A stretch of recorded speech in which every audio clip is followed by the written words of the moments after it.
povo brasileiro. O gesto da mão cobrindo seu olho esquerdo virou sua marca. Foi ela quem inspirou, antes mesmo de ser deputada, a Lei 14.126 de 2021, que classifica a visão com apenas um olho como uma deficiência sensorial. Hoje, enquanto lamentamos sua partida, também celebramos sua vida e seu legado. Que possamos nos inspirar no exemplo de Amália Barros e continuar sua missão de construir um país melhor para gerações futuras. Que a memória de Amália permaneça viva em nossos corações e que seu espírito de luta e de dedicação nos guie sempre. Descanse em paz, querida Amália Barros. Que Deus a acolha em sua infinita misericórdia e conforte seus familiares e amigos. Pedimos 1 minuto de silêncio em prol da Amália Barros. Olá, eu sou Marcela, repórter digital do canal Saiu no Diário Oficial Notícias. Se inscreva e ative o sino para receber notícias diárias sobre os principais acontecimentos da política brasileira, como, por exemplo, decretos presidenciais, decisões do STJ e STF e muito mais.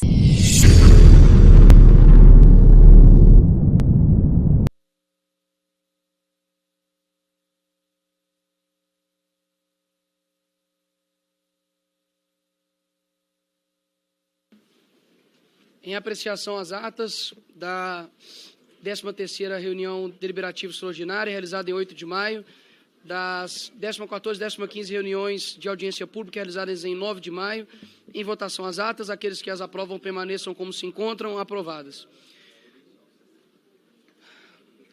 Ordem do dia. Acordo para votarmos em globos requerimentos item 1 a 3, 5 a 22. Caso haja acordo, gostaria de colocar em votação os requerimentos. Presidente, deputado Raymond. Sim, deputado Raymond. Presidente, eu quero só responder ao questionamento me feito lá em cima na reunião da comissão. O requerimento da deputada Adriana Ventura pode prosseguir. Está retirado o pedido o pedido da retirada.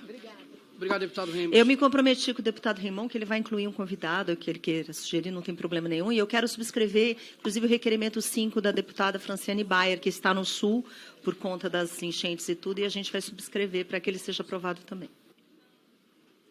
Presidente, então, só para que eu possa primeiro entender, desculpe perguntar aqui, do ponto de vista das subcomissões, os requerimentos 1, 2 e 3 são essas as que seriam instaladas e vai acontecer o encerramento, aprovadas, isso, obrigado, mas vai acontecer o encerramento das do ano passado, quais serão encerradas, quais serão, só para que eu possa entender. Claro.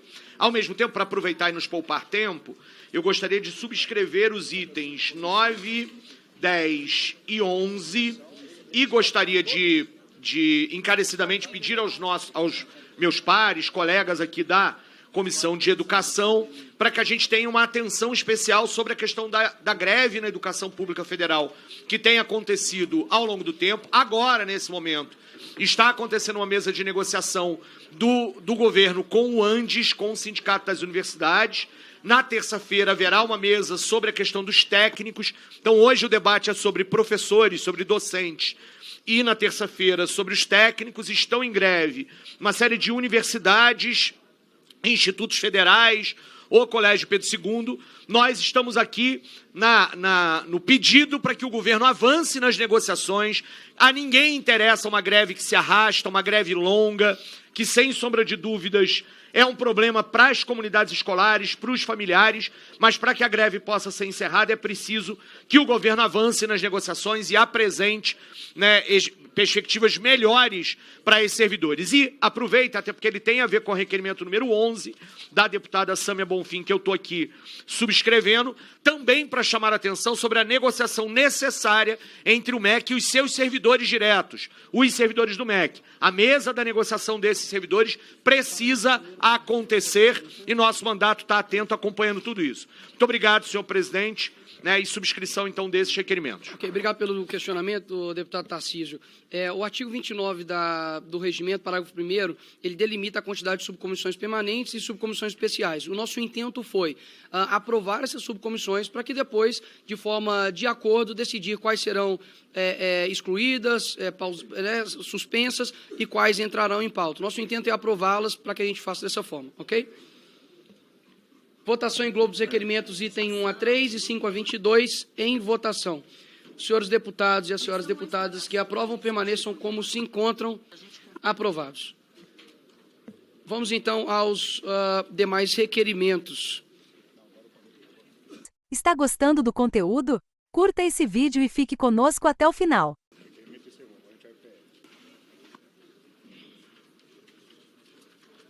Vamos aos projetos. Perdão, projetos de lei. Item 23, projeto de lei número 2666/2021 do Senado Federal, Simone Tebet, que altera o decreto-lei número 3689, de 3 de outubro de 1941, e a lei de drogas, para prever a utilização pelos órgãos e entidades da rede pública de educação básica de equipamentos informáticos, celulares ou similares sequestrados, apreendidos ou sujeitos à medida acercutória. Relatora, deputada Socorro Neri. Parecer pela aprovação. Concedo a palavra à relatora do projeto, deputada Socorro Neri, para proferir o parecer. Obrigada, presidente. Com sua permissão, passo direto para o voto. O projeto de lei número 2666 de 2021, de autoria da senadora Simone Tebet, altera o decreto-lei número 3689, de 3 de outubro de 1941, o Código de Processo Penal, e a Lei 11.343, de 23 de agosto de 2006, Lei de Drogas, para prever que os órgãos e entidades da rede pública de educação básica terão prioridade de custódia e utilização de equipamentos informáticos, celulares ou similares sequestrados, apreendidos ou sujeitos à medida assecuratória, no caso de esses equipamentos serem úteis às atividades administrativa e pedagógica das escolas ou ao ensino telepresencial ou remoto. A utilização das tecnologias de informação e comunicação no ensino foi um tema que ganhou grande relevo durante os últimos anos, devido às limitações impostas pela pandemia de Covid-19. O ensino remoto e, posteriormente, o ensino híbrido impuseram o uso da internet e de equipamentos eletrônicos para acesso às aulas e materiais pedagógicos. Nesse contexto, ficaram evidentes as desigualdades de acesso à tecnologia entre redes públicas e privadas de ensino e entre estudantes de diferentes condições sociais.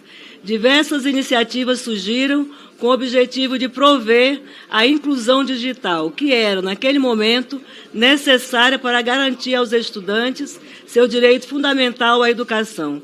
O projeto sob análise é uma delas, ao prever que os equipamentos apreendidos pela Justiça, que sejam úteis para as escolas, sejam a elas destinados para utilização em suas atividades administrativas e pedagógicas ou no ensino telepresencial ou remoto. Trata-se de iniciativa evidentemente meritória sob o ponto de vista educacional. Ressaltamos, porém, que a utilização de tecnologias da informação nos processos de aprendizagem é um assunto que não se restringe ao período de pandemia, tampouco se limita às atividades remotas ou telepresenciais. Seus potenciais extrapolam esse contexto e os equipamentos eletrônicos podem ser úteis em múltiplas atividades pedagógicas, inclusive nas presenciais, um potencial que, por vezes, acaba esbarrando nas dificuldades de acesso. A partir da análise do presente projeto de lei, há que se ressaltar a importância de um exame criterioso quanto à indenização prevista no parágrafo 5º do artigo 133, devendo-se levar em conta a perecibilidade do uso de equipamentos eletrônicos por crianças em idade escolar.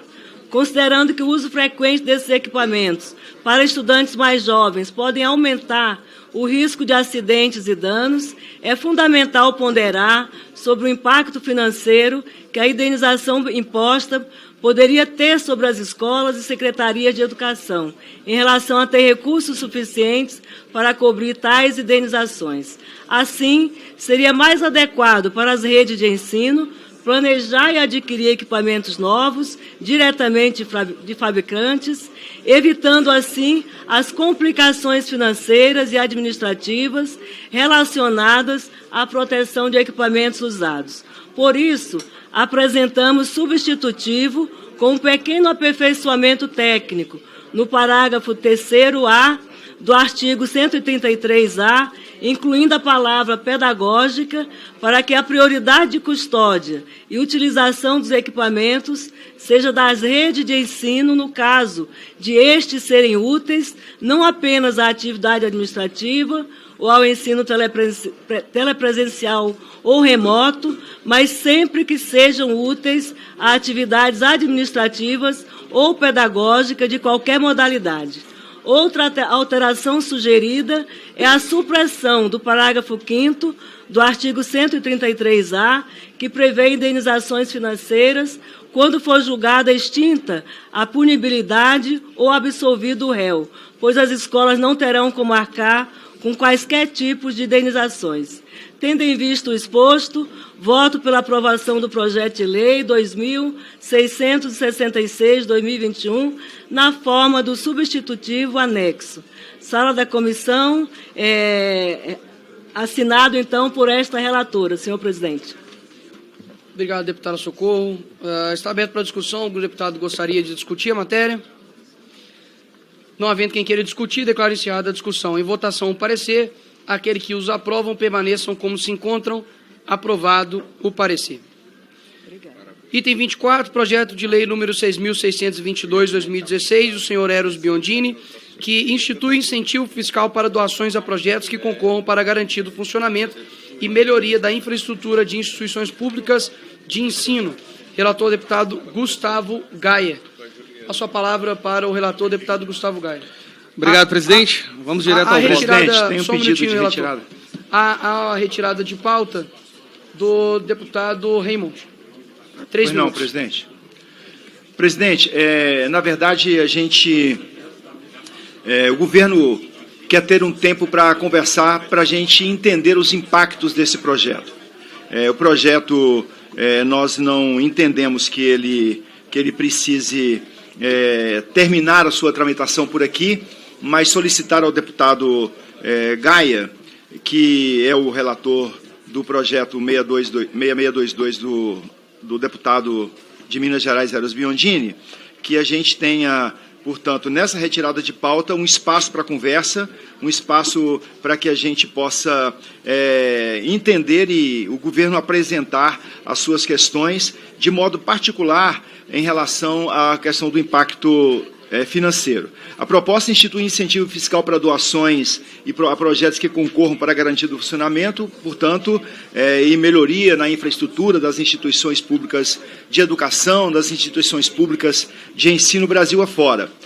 O PL 8497, de autoria do deputado Euler Cruvinel, pretende autorizar a dedução por pessoas físicas e jurídicas de até 15% do imposto de renda devido de doações realizadas às caixas escolares das instituições de ensino públicas de qualquer nível de ensino, sob a forma de bens ou prestação de serviços. Prevê multa para o fraudador.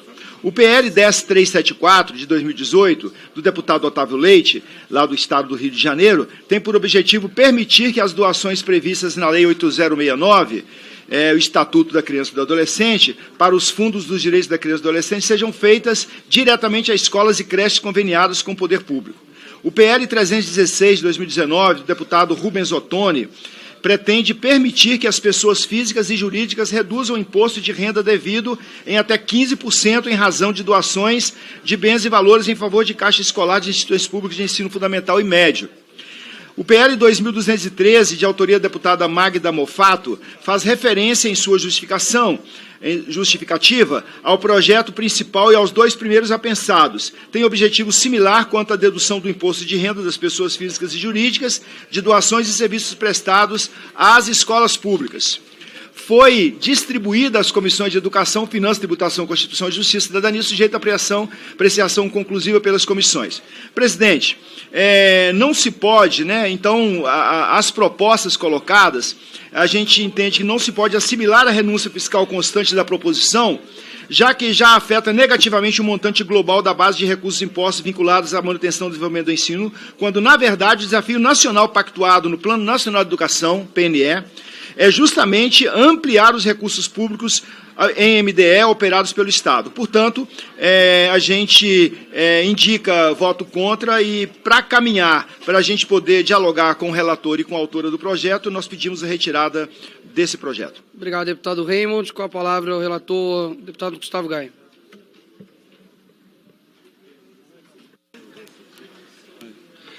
Bom, presidente, eu acho que seria interessante a gente fazer as alterações necessárias do projeto para que ele possa dar seguimento agora e os balizadores em relação ao custo e o gasto que teria na União ficaria para a comissão correspondente a esse tipo de debate.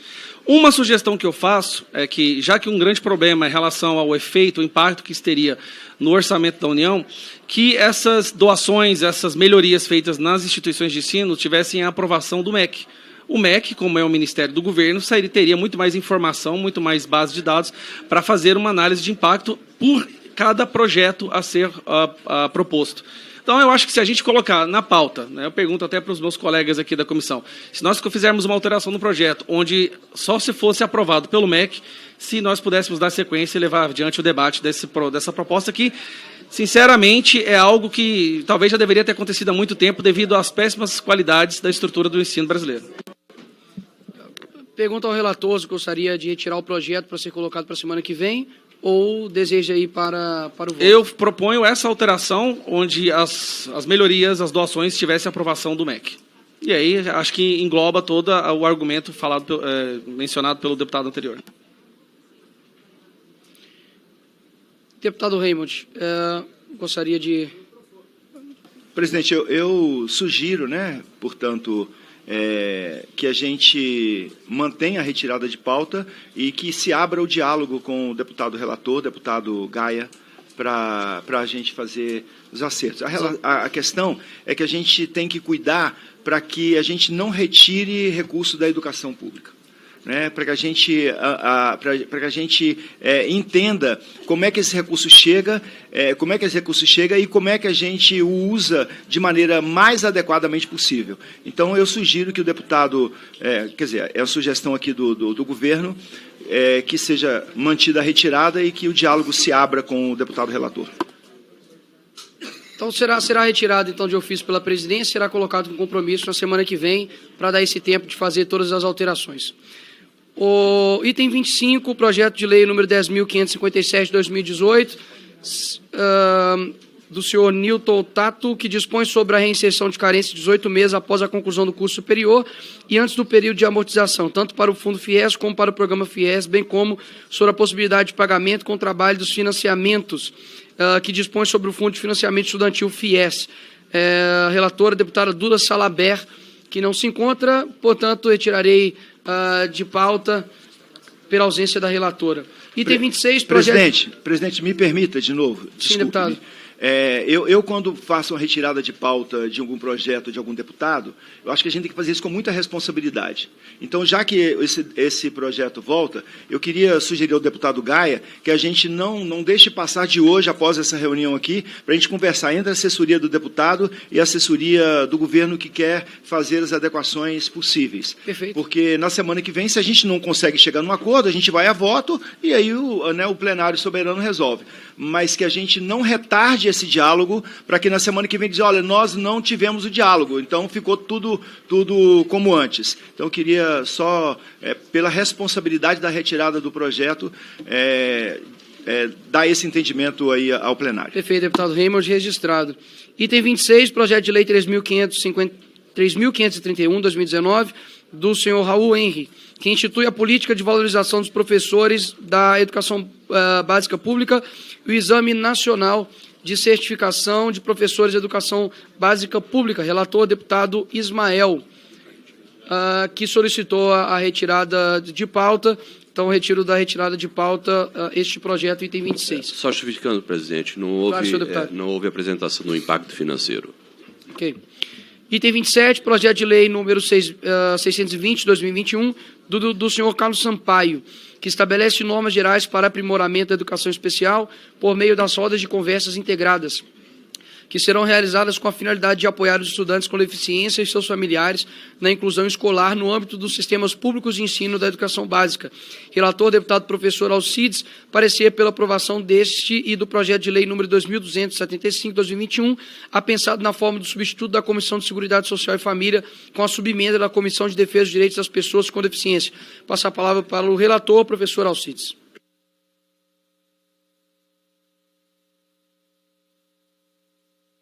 Senhor presidente, caros colegas, vamos direto ao voto.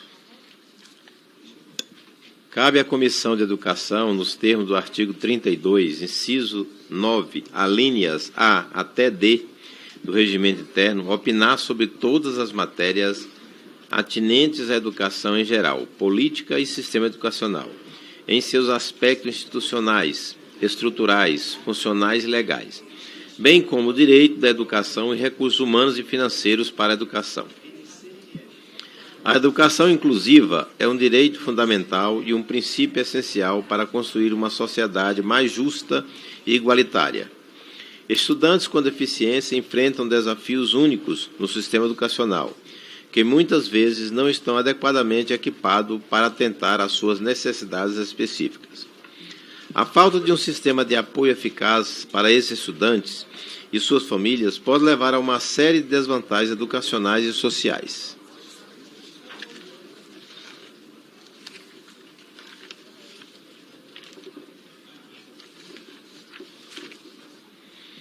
No que concerne ao mérito educacional, é inegável a importância da proposição em análise, que visa estabelecer um mecanismo de suporte e comunicação eficaz. As rodas de conversas integradas nos sistemas públicos de ensino da educação básica, o objetivo principal é facilitar a inclusão escolar de estudantes com deficiência, promovendo um ambiente de aprendizagem acessível e acolhedor. O autor da matéria explica que o PL em exame se origina de uma sugestão da Rede de Mães Inclusivas, REMI, de suas vivências na prática de inclusão escolar e social de seus filhos. O principal objetivo do projeto é diminuir a distância entre as teorias sobre os processos pedagógicos, sobre a inclusão e a sua prática diária no cotidiano das escolas. O projeto de lei em exame aponta, com finalidade das rodas de conversas integradas, abordar a problemática da aprendizagem inclusiva e acessibilidade assegurada no cotidiano escolar, ouvir e encaminhar as preocupações e sugestões dos pais e familiares, pertinente ao desenvolvimento dos atendimentos educacionais especializados, etc. Apensado, assemelham-se em grande parte ao da proposta original. Isto inclui aspectos como a nomeação de um mediador, a exigência da presença do diretor ou vice-diretor nas reuniões, além da programação de audiências públicas semestrais, entre outros pontos que foram abordados com mais detalhes no meu relatório. O substitutivo apresentado no âmbito da Comissão de Seguridade Social e Família viabiliza a aprovação das duas propostas e se baseia na proposição principal, adotando o período de vacatio legis de 180 dias. Também foi muito adequada a subemenda apresentada ao âmbito da Comissão de Defesa dos Direitos das Pessoas com Deficiência, que alterou a terminologia especial ou especiais pela expressão com deficiência, em total conformidade com o entendimento firmado pela Convenção das Nações Unidas sobre o Direito das Pessoas com Deficiência.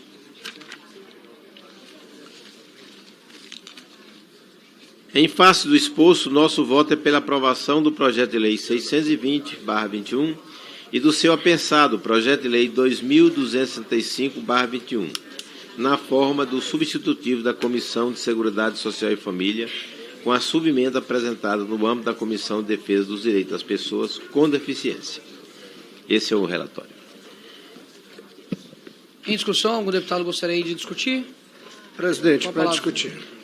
Primeiro, parabenizar autor e relator e mostrar da leveza e da importância desse tipo de projeto. Me permita fazer eu sou professor da rede pública do Distrito Federal, e em determinada ocasião, eu que dou aula de forma muito espalhafatosa, corre de um lado para o outro e tudo, e havia na minha sala de aula uma estudante surda, que para ela entender, ela tinha que fazer leitura labial. No entanto, em sala de aula, ninguém me avisou que eu tinha ali uma estudante com deficiência e que precisava de uma atenção especial. E até que um dia ela perdeu a paciência, se levantou e me saculejou, como quem diz, falou olhando para mim.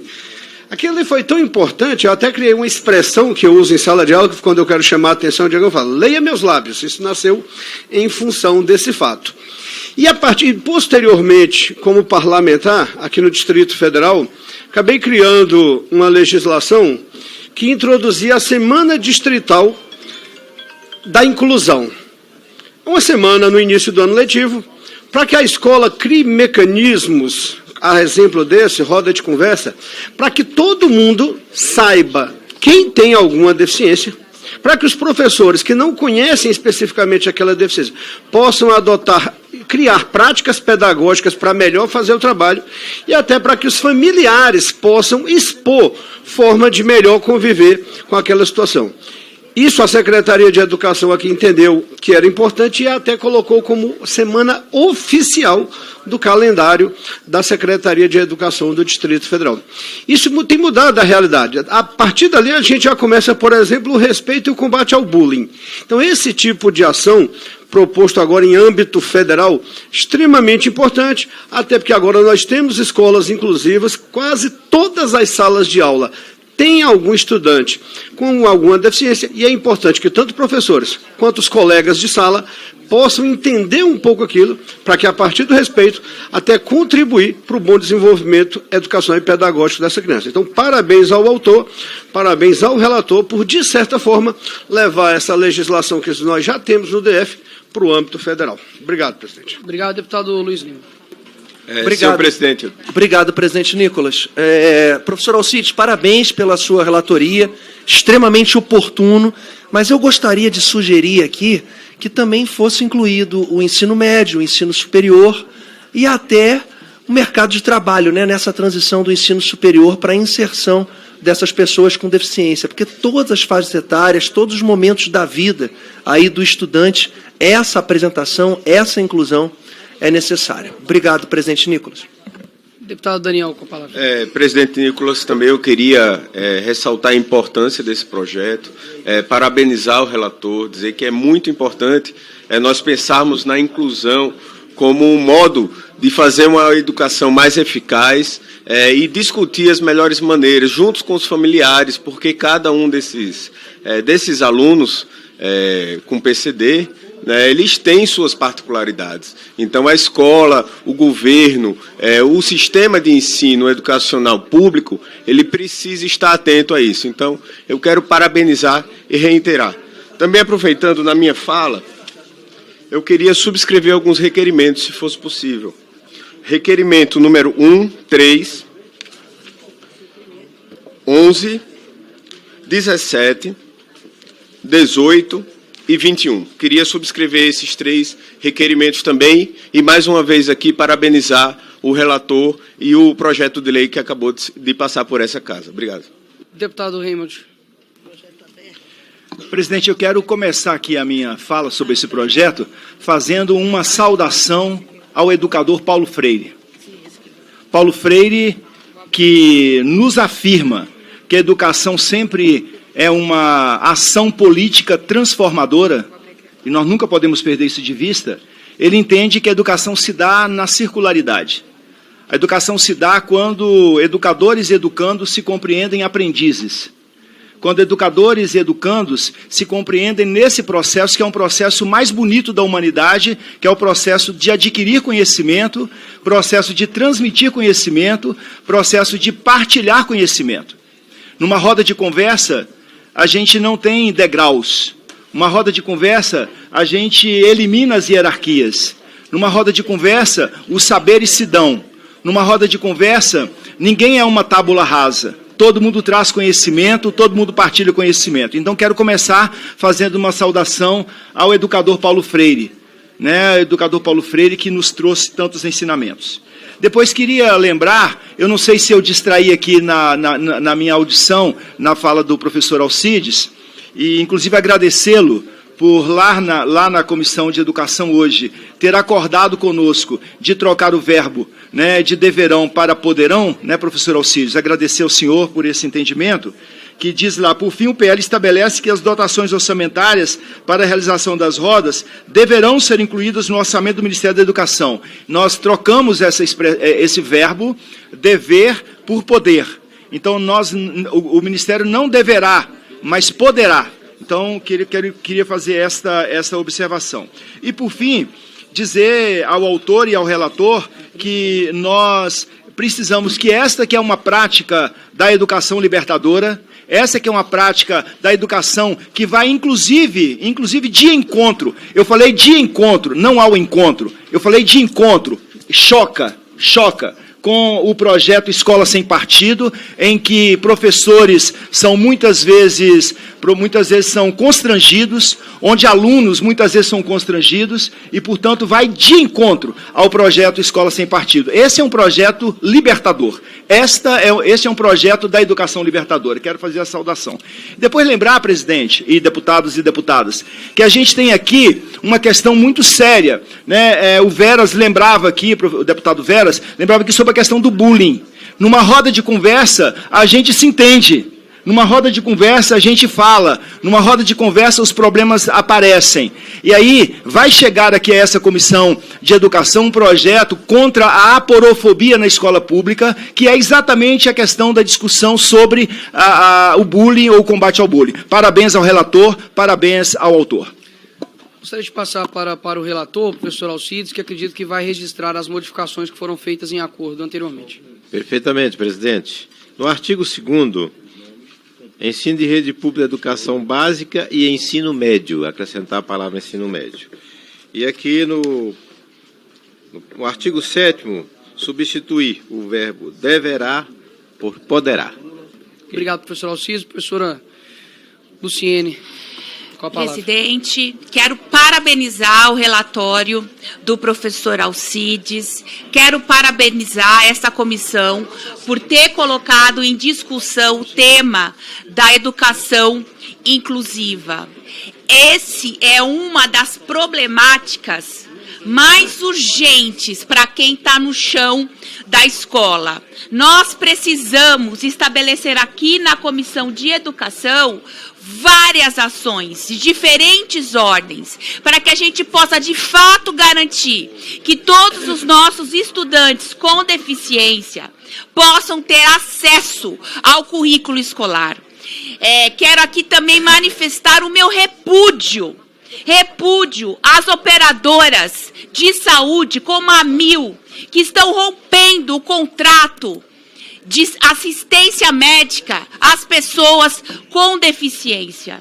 É inacreditável o que está acontecendo com milhares e milhares de famílias que hoje se veem sem acesso à saúde. E nós estamos tomando providências com relação a isso. E a questão da educação inclusiva, ela passa por formação, ela passa por uma reorganização da estrutura das escolas, com menos alunos, com menos estudantes em sala de aula, para que a gente tenha condições efetivas de apoio e para que a gente possa colocar em prática uma educação de qualidade, social e para todos. Então, esse é um tema importante que a gente vai focar aqui na Comissão de Educação, que vai trazer, com certeza, mais democracia e mais desenvolvimento para o nosso país. Muito obrigada, presidente. Obrigado. Não havendo mais quem queira discutir, declaro encerrada a discussão. Em votação, poderia aumentar, perdão, deputada Lídice, com a palavra. Senhor presidente, só para confirmar as mudanças, porque infelizmente eu tive que participar, hoje eu estou com uma agenda muito puxada, peço desculpas a todos, mas ao professor, é o artigo 10º, o artigo 10, que fala as despesas para a execução desta lei correrão por conta das dotações orçamentárias próprias do Ministério da Educação. É aí que nós alteramos, não é isso? Para poderão, não é esse? O que o professor Alcides declarou aqui foi no artigo 7º, pelo que me recordo, e não é 7º. É o 10º, a gente se enganou, é o 10º. Tá, o pessoal tinha falado 10º, mas é o 7º, então. O professor falou 7, mas é o artigo 10º, então, ok? O artigo 10 é exatamente isso, a mudança da palavra deverão para poderão, fazer uma possibilidade e não uma imposição. Não, eu também induzi ao erro, não é deverão. Desculpa, dá licença aqui. O artigo 10º diz assim, olha, as despesas para execução dessa lei, é o mesmo sentido, mas é outro verbo, correrão por conta. Né? Ok. Outro é um poderão, né? Aí tem que achar uma Poderão ocorrer por Poderão conta. correr não, né? Vamos Ok, fazer uma coisa... eu digo assim, o poderão ocorrer por O conta. professor Alcides é nosso mestre, e ele saberá fazer a redação. Correrão por conta de dotações orçamentárias próprias do Ministério da Educação, incluídas pelo Poder Executivo nas propostas orçamentárias anuais e em seu plano plurianual. Ou seja, o ocorrerão faz um condicionamento. Eu acredito que o que deseja ser alterado é o poderão. O ocorrerão dá um sentido de condicionamento. De obrigação, correto? de obrigatoriedade. Isso É mesmo. necessário fazer uma alteração aí gramatical para que não faça o condicionamento, mas sim a possibilidade. É só a redação Mas mesmo, é preciso né? registrar isso. Ok. Isso precisa ser feito agora. Preciso ser feito no microfone agora, inclusive. Poderão, sim. Então, só vamos passar novamente o texto e coloca exatamente como vai ficar, por gentileza. Posso dar uma contribuição? Poderão ocorrer por dotações orçamentárias próprias do Ministério da Educação. Exatamente. Ok. Registrado. Ok? Poderão ocorrer por conta de dotações orçamentárias próprias do Ministério da Educação. Ok, registrado. Obrigado. Deputada Lídice. Outra ponderação a fazer ao nosso relator, trata-se do artigo 7º, parágrafo 3º. Deverão estar presentes nas audiências públicas realizadas na forma do CAPT os mediadores escolares e os membros da Secretaria Municipal e Estadual de Ensino. Eu sugeriria também o o deverão. Estadual de Ensino, porque a Secretaria Municipal pode estar presente ou deve estar presente, eu acho que não necessariamente deveria estar presente para ter uma roda de conversa, muito menos a estadual, que, na verdade, são núcleos. Acredito que, nesse caso em específico, pode ser alterado deverão para poderão também, e aí já contempla tudo, ok? Registra, por gentileza, professor Alcides, o artigo 7º, então, a mudança da palavra deverão para poderão. Eu, na verdade, só peguei o microfone para agradecer ao professor Alcides por ter acatado a sugestão do deverá por poderá, que foi o que motivou, na verdade, a retirada da retirada de pauta. Ele prontamente atendeu. Eu agradeço bastante, professor Alcides. Obrigado, deputada Adriana. Somente liga Vamos substituir, então, a palavra deverá por poderá, Ok. ou deverão por poderão. Obrigado, professor. Obrigado ao trabalho em conjunto de todos. Não havendo mais quem queira discutir, declaro encerrada a discussão. Em votação ou parecer. Aqueles que o aprovam permaneçam como se encontram. Aprovado o parecer. Por fim, o item 29, projeto item 28, projeto de lei número 1843 de 2022, do senhor Lucas Gonzalez, que altera a lei número 11.788, de 25 de setembro de 2008, para dispor sobre a duração do estágio, sobre a possibilidade de estágio remoto, sobre os concedentes de estágio e da outras providências. Relatora, a deputada Adriana Ventura, que tem a palavra. Na verdade, presidente, até alinhados com o que a gente falou lá em cima, lá na reunião prévia, eu recebi várias contribuições, então o combinado foi que a gente aguarda as contribuições lá no meu gabinete até o final dessa semana, para que a gente delibere a próxima semana, tá? Então, aqui também já veio o Ministério conversar, o deputado Átila também quer contribuir, e outros deputados que já mandaram. Então, eu agradeço, a deputada Lídice ficou de ver com o governo também o que mais, eu já catei algumas coisas, para a gente votar semana que vem. Então, eu retiro de ofício, muito obrigada. Retirar de pauta, Presidente. a pedido da relatora, o item 28, palavra ao deputado Rima. Muito rapidamente, eu quero agradecer a deputada Adriana Ventura, porque há uma preocupação muito grande sobre esse projeto. a preocupação de que a gente pense, né, a importância dos estágios, né, e se a gente, de fato, não conseguir, né, fazer uma adequação que entenda a importância do estágio para o aprimoramento da formação de futuros profissionais, seja ele o estágio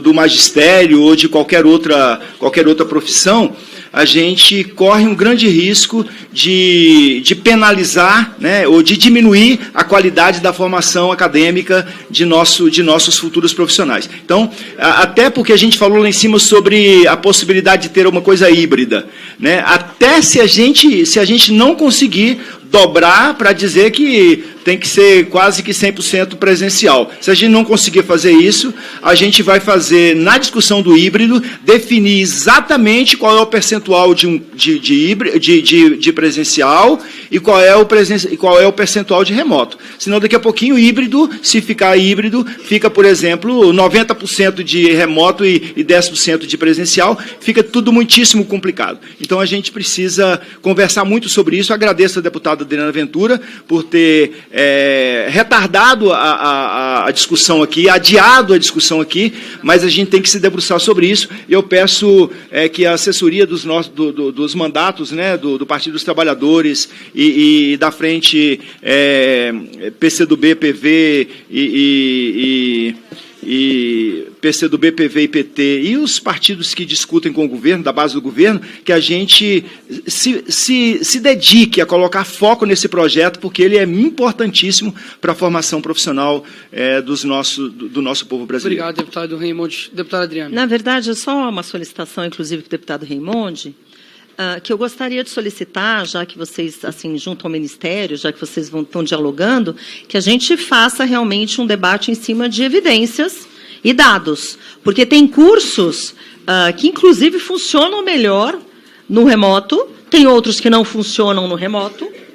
Então, a gente, como você falou que a gente tem que detalhar, eu acho que é importante a gente basear, com base em evidências, o que funciona no híbrido, o que não funciona no híbrido, porque nós temos esses dados. Então, é a minha única solicitação para a gente basear em coisas claras. Obrigada, presidente. Ok, obrigado. Item 29, projeto de lei 2212-2023, será retirado de pauta pelo pedido do relator. Capitão Aldo, deseja usar a palavra? Senhor presidente, eu queria apenas, além de usar a palavra, subscrever, por gentileza, constasse aí nos anais da casa, o item número 1, o item número 4, o item número 6, 15, 17, 18, 19 e 21. Feito as subscrições, senhor presidente, eu queria que fosse adicionado o tempo de líder, por gentileza. Adicionado, deputado Capitão Alden. Somente vamos verificar aqui se já chegou o pedido. Chegou? Concedido, deputado Alden. Obrigado, senhor presidente. Senhor presidente, eu sei que nas últimas reuniões desta comissão ficou decidido, em acordo, da gente evitar as chamadas notas de repúdio, enfim. Mas, mesmo assim, não podendo fazer essa nota de repúdio, eu queria repudiar uma ação violenta que tem sido perpetrada por parte da imprensa em Salvador, no meu estado, na Bahia, e por grupos de esquerda contra a senhora Vanessa Moreira. Quem é essa senhora? É uma mulher branca, mãe de família, conservadora, católica, que veio a público, através das redes sociais, noticiar algo que ela considerou um absurdo. E que ato foi esse? A escola Antônio Vieira, que é um colégio católico, passou a adotar, dentre os seus livros, um livro da autora Djamila Ribeiro. Qual é o nome desse livro? Pequeno Manual Antirracista. Está aqui. A autora Djamila Ribeiro, ela aparece, numa consulta rápida, nas redes sociais. A autora desse livro, Manual Antirracista, ela está presente em quase todos os eventos de esquerda e de extrema esquerda. Uma das figuras mais influentes para ela é a Angela Davis, que já foi presa por diversos crimes e era da organização Panteras Negras. E aparece aqui diversas imagens nas redes sociais da autora, com diversas fotos, aparecendo ao lado de Dilma Rousseff, fazendo L ao lado do descondenado Luiz Inácio Lula da Silva, e uma série de movimentos em que ela aparece, de movimentos da extrema esquerda, realizados Brasil afora. Só que o que chamou a atenção foi justamente uma fala da nossa querida Vanessa, que se posicionou justamente da seguinte forma: o que esperar de uma aula de religião em um colégio católico? Não seria apenas a palavra de Deus, o código canônico, as histórias de virtudes dos mártires, os mandamentos? Qual o sentido e objetivo de utilizar uma autora que vem de família de outra religião, no caso específico, o candomblé? Existe isso qualquer conexão com a fé católica? Não sei quem é pior, se o pai que compra este livro e o obriga a utilizar nessa escola, ou a instituição que indica tal, entre aspas, obra para a aula de religião. Creio que ambos. Isso é triste, pois dentro de um colégio católico, dos mais tradicionais de Salvador, justamente na aula de religião, vemos a imposição ideológica, a doutrinação escancarada. E aí, a partir dessa fala dela nas redes sociais, ela passou a ser atacada por grande parte dos meios de comunicação. Está aqui: mãe ataca Colégio de Salvador por usar livro antirracista. Escola Católica de Salvador é criticada por adotar livro de Djamila Ribeiro em aula de religião. A própria Defensoria Pública do Estado da Bahia se posiciona e se manifesta em favor da educação antirracista após críticas ao livro de Djamila Ribeiro. E aí, interessante que a própria Defensoria Pública, fazendo aqui uma parte, uma aspas, ela criou um selo que diz: todo mundo merece saber onde tem crianças sendo educadas para a igualdade. E aí criou um tal de selo antirracista, onde escolas baianas, públicas e privadas, recebem agora um selo da Defensoria Pública, onde aquela escola ou professores são qualificados, treinados, capacitados para serem professores antirracistas. E sabe qual é a curiosidade? Que quando você pega os conteúdos ministrados por essas escolas, do tal selo antirracista, só tem frases, só tem textos condenando a extrema-direita. Nós não somos contra a debater o antirracismo nas escolas. O que somos contra é você ter apenas um viés, você só ter apenas um autor ou autora, e na maioria das vezes autores da extrema-esquerda, que faz o L, mas nunca é ofertado, é possibilitado a essas escolas o contraditório, a ler, inclusive, outros autores. Temos aqui uma autora, Patrícia Silva, que tem um livro muito bom sobre racismo. O que não te contaram sobre o movimento antirracista, muito bom. E nada de doutrinação, não fala de esquerda, não fala de direita, não fala extrema esquerda, extrema direita. É um livro técnico que aborda a questão do racismo de várias formas. E aí você vê aqui um texto: o discurso de ódio e a intolerância religiosa contra líderes, práticas locais e instituições subsiste.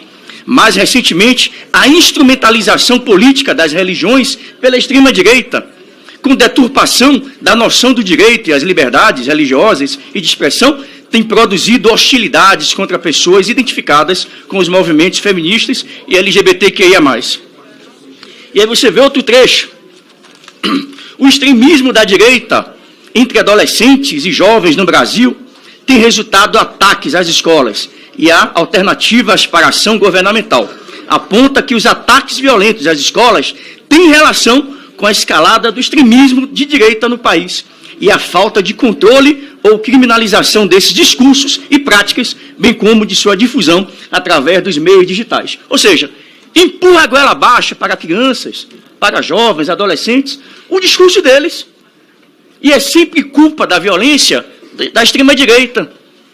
Então, essa é o método, a metodologia que é aplicada, inclusive com respaldo da Defensoria Pública, porque diz aqui, ó, Defensoria e Unicef vão verificar indicadores de atuação antirracista em escolas particulares de Salvador.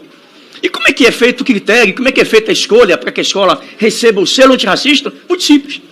A Defensoria estabelece uma série de conteúdos e livros, dentre elas o de Djamila e outros tantos livros, que fala da extrema-direita, e indica esses livros para essas escolas públicas e privadas. E as escolas que mais se adequarem à sugestão da Defensoria Pública recebem um selo escola antirracista. E aí aquele professor que não ensina numa escola que tem um selo antirracista vai ser criticado como racista? E os alunos que não estudam em escolas que recebem um selo antirracista serão considerados futuros racistas? E é dessa forma que a esquerda, a extrema esquerda, vem aparelhando Defensoria Pública, Ministério Público, Procuradorias e outros órgãos que deveriam cumprir e fazer cumprir a lei, garantir a igualdade para que todos tenham acesso à escola, a qualidade do ensino. Não. O lema é lacração. Se não tiver lacração, se não tiver nada, alguma coisa, fobia, a escola é antirracista, não tem, obviamente, conteúdos interessantes para oferecer aos seus filhos. Então, eu queria, nesse meu tempo final, apenas ler um texto da Vanessa Camargo, quando foi atacada pela imprensa. É notório que a liberdade de expressão caminha passos largos para a extinção.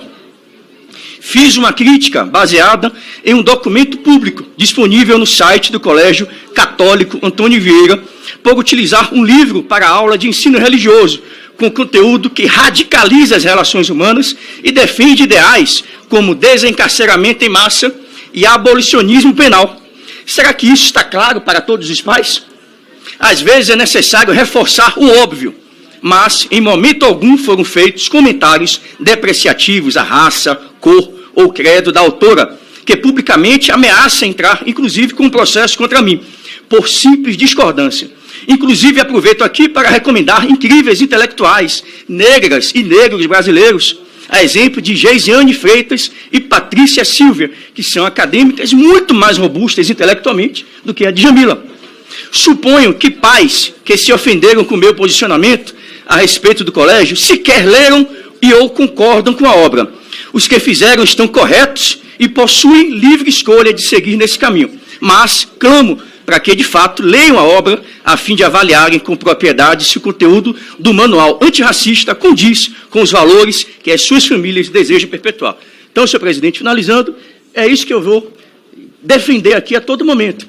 Não é extrema-direita, não é extrema-esquerda, não é discurso de ódio, mas é apenas a oportunidade, a possibilidade do contraditório. Não sejamos taxados de antidemocráticos ou racistas simplesmente por nós colocarmos o nosso pensamento e defender o nosso pensamento, custe o que custar. Obrigado, deputado capitão Alden. Antes de passar a presidência para o deputado Átila Lira, nosso primeiro vice-presidente, eu gostaria de fazer 3 pontos aqui importantes. Primeiro, só agradecer os 2 requerimentos aprovados hoje de minha autoria. O primeiro que diz respeito à emancipação do campus Mucuri, da Universidade dos Vales de Jequitinhonha e Mucuri, demanda inclusive trazido pelo vereador o Gleno, que está aqui presente. Agradeço, é uma demanda antiga, acadêmica, estudantil, e nós faremos uma audiência pública para tratar sobre esse tema, com inclusive o reitor. E agradecer também sobre o pedido nosso de informação ao Ministério da Saúde com relação ao Ministério da Educação, com relação às escolas do Estado do Rio Grande do Sul afetadas, com relação às estruturas e principalmente ao PNAE, né, o Plano Nacional de Alimentação. Afinal de contas, é alterado ali quando ocorrem as calamidades para que seja enviado o alimento para a família. Então, nós queremos saber como isso será feito. E, por fim, e não menos importante, conversei hoje com parlamentares, hoje numa reunião prévia, de que há um intento muito grande dessa comissão como um todo, tanto de governo, quanto de oposição, quanto de direita, quanto de esquerda, enfim, de todos nós, sabendo da demanda, da calamidade terrível que está acontecendo no Rio Grande do Sul, de destinar o orçamento para a reestruturação das escolas. E faço aqui também um pedido, já de forma pública, para que essa comissão agende uma visita ao Rio Grande do Sul em conjunto. Após, obviamente, descer ali as águas, nós esperamos que isso, e pedimos no sentido de esperançosos que isso, obviamente, ocorra, para que nós visitemos as escolas, a gente veja a melhor forma de dar o apoio dessa comissão para a reestruturação das escolas no aporte financeiro. Então, nós já estamos conversei com a professora Luciene, para que nós façamos isso e também destinamos também o orçamento para essas escolas. Então, deixo aqui registrados esses 3 pontos, agradecendo. Passo aqui a presidência para o deputado Átila Lira e concedo a palavra à deputada Lídice.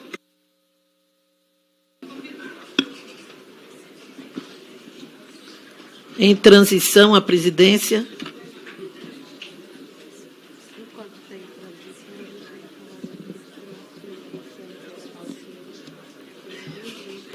Pois não, deputado. Bom dia, presidente. Já que não o vi antes, mas eu queria só pontuar o início dessa questão que o nobre deputado Alden coloca aqui, como se trata da Bahia, e passar o tempo de líder para o deputado Raymond. Eu quero levantar uma questão. Primeiro, o honroso Colégio Antônio Vieira foi criado em 15 de março de 1911. É um dos mais tradicionais colégios privados da Bahia, formador de gerações. Leva o nome de Padre Antônio Vieira, que foi um transformador, né, da educação e de pensamento. Raimundo vai poder falar sobre isso. E uma questão, está se tratando de um colégio privado. Nós agora vamos aqui definir o que, ou entrar num debate a todo momento sobre questões que estão acontecendo em escolas particulares. O meu filho estudou em escola de orientação protestante e depois no ensino médio de orientação católica. E estudou aqui na Escola Pública de Brasília.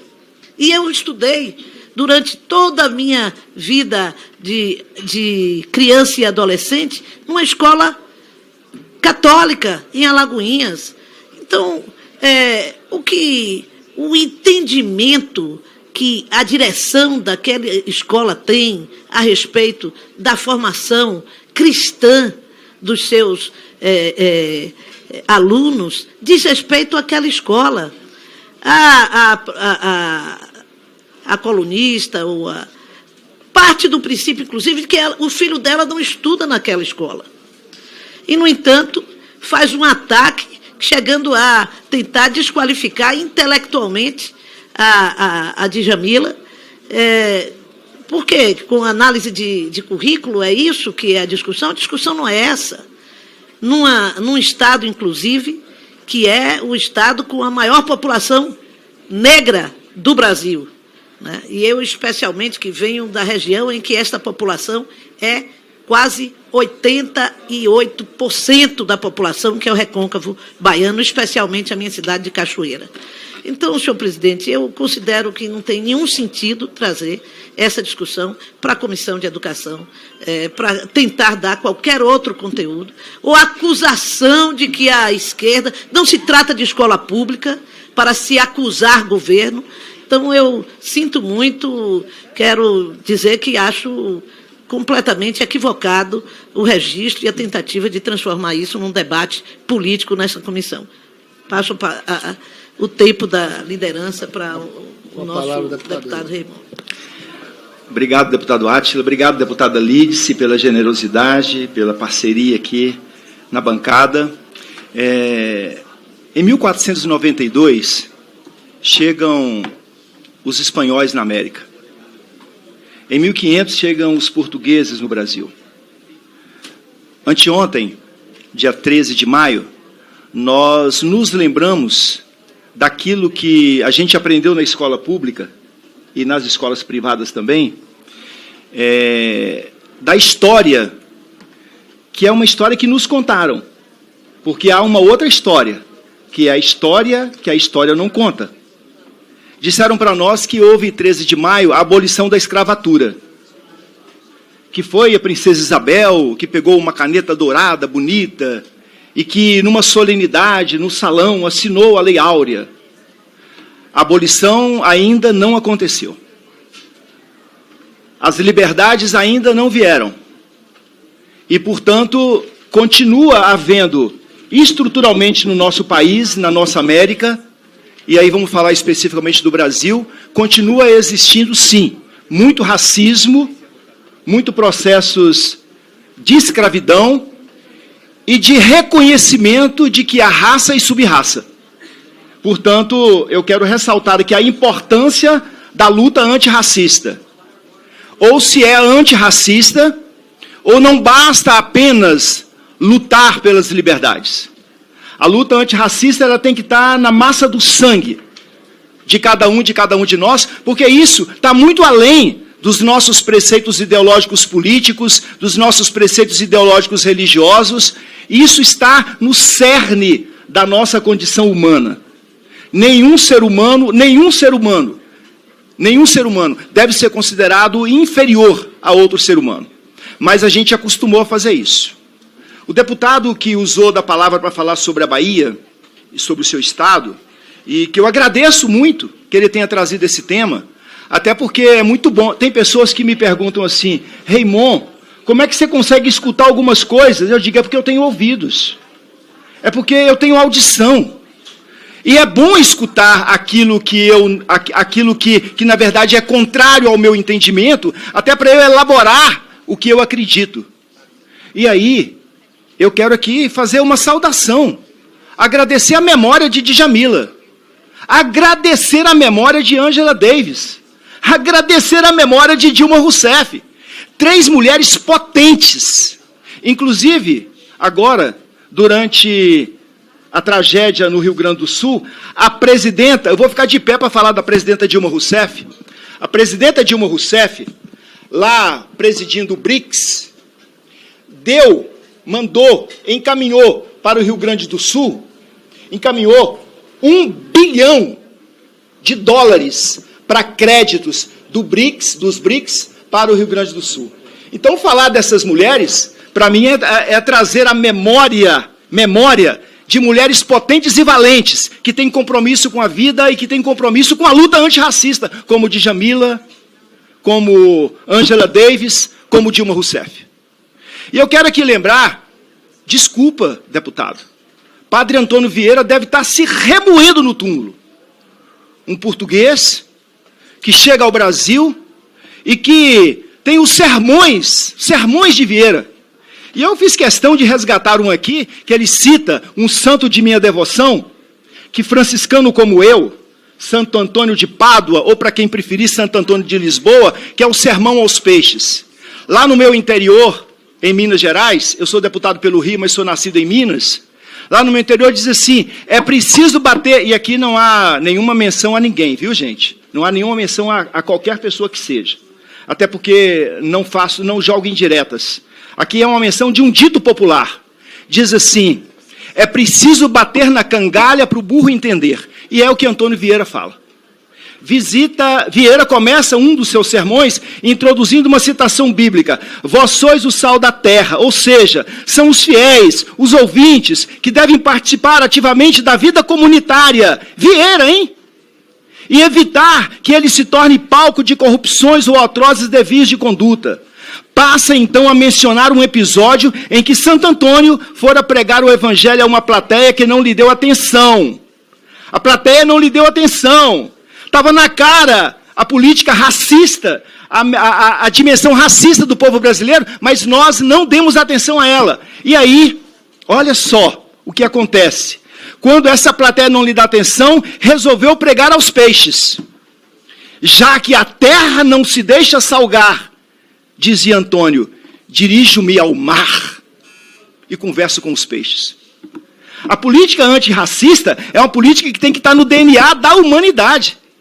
E aí, educação, tem educação fenomenológica e educação confessional.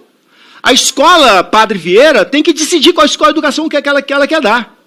E hoje uma educação, nós não podemos, eu sou católico cristão, sou padre ordenado, sou frade franciscano, e eu, que entendo a dimensão da minha fé e não faço proselitismo dela, eu tenho que dialogar sim com o candomblé, com a umbanda, com o espiritismo, com todas as manifestações religiosas, porque a intolerância religiosa é que leva a coisas descabidas como essas, que a gente entende que, na verdade, a gente tem que condenar o Estado da Bahia porque dá um selo antirracista. Ô, Estado da Bahia, eu te aplaudo, porque você nomeia algumas escolas como antirracistas e diz assim, todas as escolas são chamadas a ser antirracistas. O selo antirracista, portanto, ele é, na verdade, um prêmio. Queria eu que as escolas do Rio de Janeiro também pudessem passar por esse crivo. Ah, como eu queria. Queria também que as escolas de Minas Gerais, as escolas do Brasil também tivessem por isso. Ou o nobre deputado é contra a luta antirracista. Muito obrigado, deputado Átila. Obrigado, deputado. Nada mais havendo a tratar, encerro essa reunião. Obrigado. Presidente, eu queria pedir a palavra rapidamente. Que bom que você ficou aqui até o final. Nossos vídeos vão ao ar de segunda a sexta às 19 horas. Compartilhe esse vídeo para que mais pessoas saibam o que está acontecendo em nosso país. Vejo você no próximo vídeo.